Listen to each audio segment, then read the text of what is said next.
My question that kind of hit me about 2 or 3 weeks ago, you brought up earlier today, you used the term selfishness.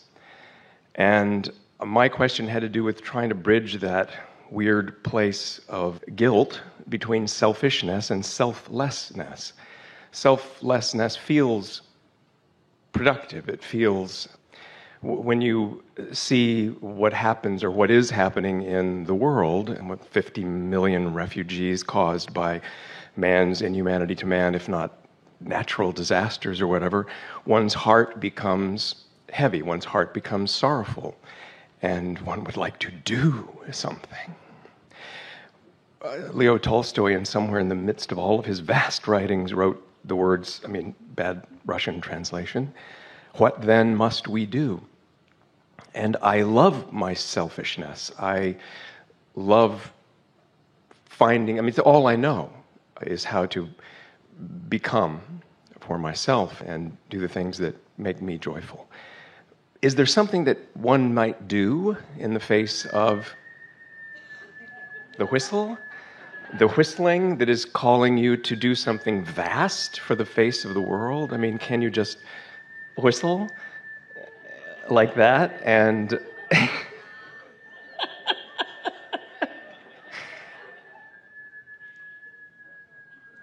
and listen to the call of that whistling to tell you what energy one might offer to the rest of the world? Well, let's talk first about selflessness and selfishness. The reason that we are promoters of your awareness of your selfish perspective is because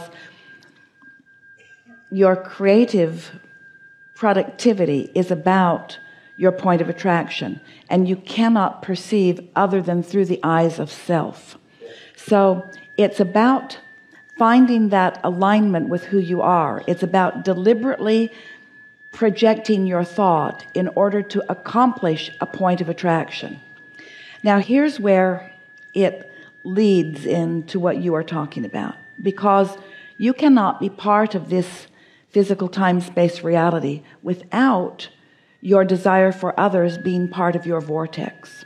And so, as you see the unpleasant plight of anyone, that's a contrasting experience that causes you to put into your vortex, into your vibrational reality, a preference, a renewed desire. It makes you desire that things be better for them.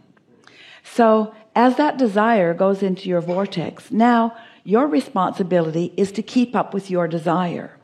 And the reason that we call it selfish is because if you are selfish enough to care about how you feel, then you will be able to focus yourself into alignment with the well-being that you seek for them. But if you are not selfish enough to care about how you feel, then you may focus upon their plight, which means you have no power to assist them. So this is the thing that's hard for so many to understand. People think that in their selflessness and sometimes sacrifice of their own alignment, they will be of more value for someone else. But you cannot get sick enough to help sick people get well. You cannot become poor enough to help poor people become prosperous. You cannot become confused enough to bring clarity to something. You have to maintain your alignment with clarity and with abundance and with well-being in order for your projection to the vortex of someone else to be of any value for them. So it turns out that your selfishness is also the only avenue toward your value or upliftment. Your humanitarianism really is about alignment with this energy that creates worlds and then focus upon. So the thing that's hard about things that are going on in the world is that you can't focus really clearly on what they're about. You really don't know their history. You don't know their vibrational stance.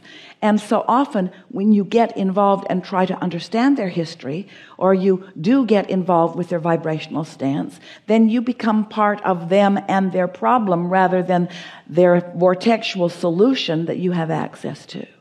And so a lot of people don't like the idea of standing back at a distance and staying in a general place of alignment while you focus upon the well-being of others.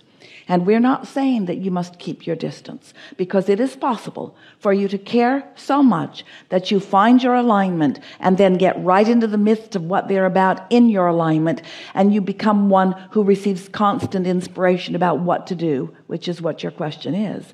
What can I do to be of value?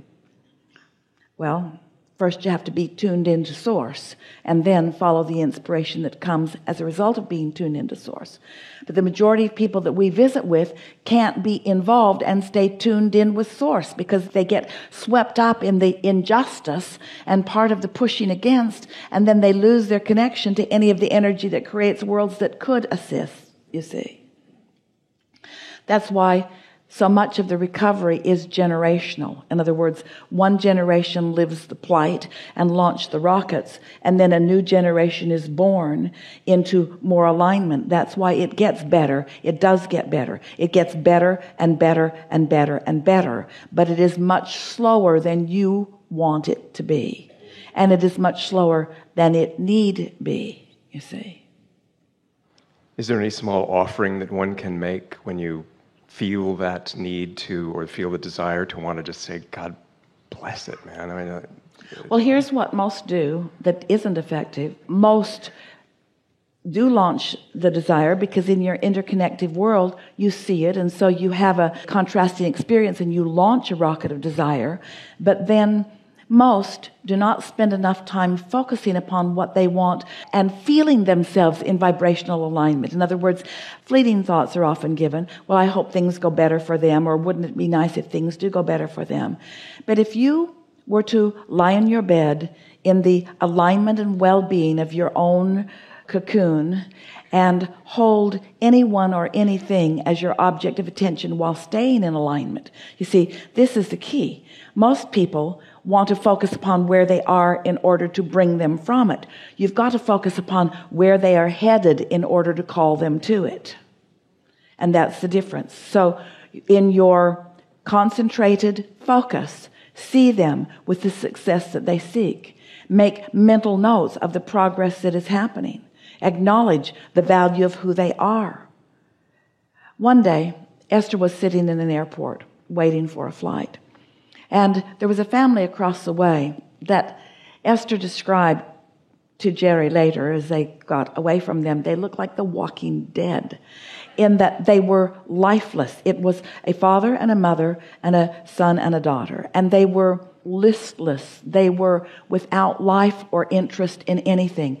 All beautiful people, but bored out of their minds in this moment in time. And as Esther looked, she could see maybe the children had been disallowed their iPhones. Esther did not know what the trauma of their moment was, but they looked miserable, all four of them.